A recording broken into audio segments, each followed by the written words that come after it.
ನಾವೆಷ್ಟು ಪ್ರಬಲವಾಗಿದ್ದೀವಿ, ರಾಜಕೀಯವಾಗಿ ಅವರೆಷ್ಟು ಮುಂದುವರೆದಿದ್ದಾರೆ, ನಾವೆಷ್ಟು ಮುಂದುವರೆದಿದ್ದೀವಿ ಅಂತಕ್ಕಂಥದ್ದು ಎಲ್ಲ ಅಳತೆಗಳನ್ನು ಕೂಡ ಇವತ್ತು ಮಾನ್ಯ ಗೌರವಾನ್ವಿತ ಸಿದ್ದರಾಮಯ್ಯ ಸಾಹೇಬರು ಗಮನ ಹರಿಸಬೇಕಾಗ್ತೈತೆ. ನಾವು ಕಳೆದ BJP ಸರ್ಕಾರದಲ್ಲಿ ಪರಿಶಿಷ್ಟ ಪಂಗಡದ ಮೀಸಲಾತಿ ಕೊಡುವ ವಿಳಂಬದಲ್ಲಿ ಅದೊಂದೇ ಒಂದು ಕಾರಣಕ್ಕೆ ರಾಜ್ಯದಲ್ಲಿ 16 ಮೀಸಲು ಕ್ಷೇತ್ರಗಳು ST ಸೇರಿರ್ತಕ್ಕಂಥ ಮೀಸಲು ಕ್ಷೇತ್ರಗಳಲ್ಲಿ 14 ಕಡೆ ಈ ಸಲ 2023 ಚುನಾವಣೆಯಲ್ಲಿ ಕಾಂಗ್ರೆಸ್ ಪಕ್ಷವನ್ನು ಗೆಲ್ಲಿಸಿರ್ತಕ್ಕಂಥದ್ದು ಕಾರಣ ಇಷ್ಟೇ. ಸಿದ್ದರಾಮಯ್ಯ ಸಾಹೇಬರ ಮೇಲೆ ನಮ್ಗೆ ಅಪಾರವಾದ ನಂಬಿಕೆ ಇರೋದ್ರಿಂದ ನಾವು ಇವತ್ತು ಅವರನ್ನು ಗೆಲ್ಲಿಸಿ ಕಳಿಸಿರ್ತಕ್ಕಂಥದ್ದು. ನಮ್ಮ ಹಿತ ಕಾಯ್ತಕ್ಕಂಥದ್ದು ಕೂಡ ಮಾನ್ಯ ಸಿದ್ದರಾಮಯ್ಯ ಸಾಹೇಬರವರಿಗೆ ಸೇರ್ತಕ್ಕಂಥದ್ದು. ಹಾಗಾಗಿ ಯಾವ ಸಮುದಾಯಗಳು ಇವತ್ತು ಮುಖ್ಯವಾಹಿನಿ ಕುರುಬ ಸಮುದಾಯ ಮುಖ್ಯವಾಹಿನಿಯಲ್ಲಿರ್ತಕ್ಕಂಥ ಕುರುಬ ಸಮುದಾಯವನ್ನು ಪರಿಶಿಷ್ಟ ಪಂಗಡಕ್ಕೆ ಸೇರಿಸಿದ್ರೆ ನಮ್ಮಲ್ಲಿ ಸಣ್ಣ ಪುಟ್ಟ ಅಧಿಕಾರಿಗಳು ಗ್ರಾಮ ಪಂಚಾಯತಿ, ಮುನ್ಸಿಪಾಲ್ಟಿ, ಪುರಸಭೆ, ಪಟ್ಟಣ ಪಂಚಾಯತಿ, ಜಿಲ್ಲಾ ಪಂಚಾಯತಿ, ತಾಲೂಕು ಪಂಚಾಯತಿಗಳಿಗೆ ಸ್ಪರ್ಧೆ ಮಾಡ್ತಕ್ಕಂಥದ್ದನ್ನು ಪರಿಶಿಷ್ಟ ಪಂಗಡದ ಮೂಲ ಪಂಗಡಗಳು ಬಿಡಬೇಕಾಗುತ್ತೆ.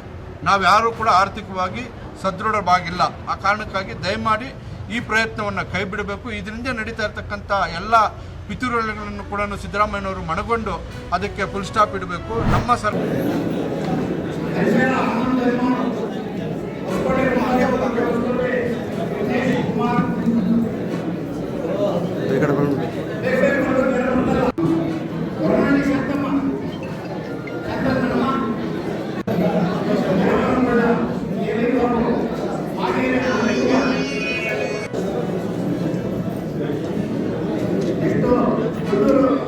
ಹೆಚ್ಚಿಗೆ ಹಾಲು ಬಂದರೂ ಕೂಡ ವಾಪಸ್ ಕಳಿಸ್ತಾ ಇಲ್ಲ.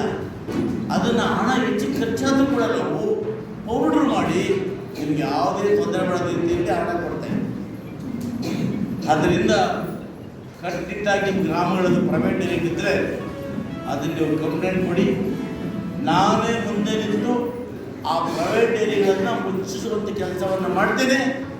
ಎಲ್ಲೆಲ್ಲಿ ಅಗತ್ಯ ಇದೆಯೋ ಎಲ್ಲ ಕಡೆ ಕೂಡ ನಂದಿನಿ ಡೈರಿಯ ನಮ್ಮ ಡೈರಿಗಳನ್ನು ಮಾಡಲಿಕ್ಕೆ ಅವಕಾಶವನ್ನು ಮಾಡಿಕೊಡ್ತೇನೆ.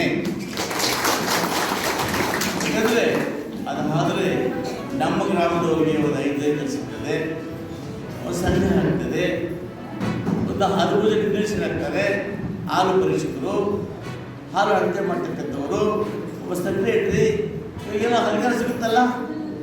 ಇದರೊಟ್ಟಿಗೆ ನಮ್ಗೆ ಏನಮ್ಮ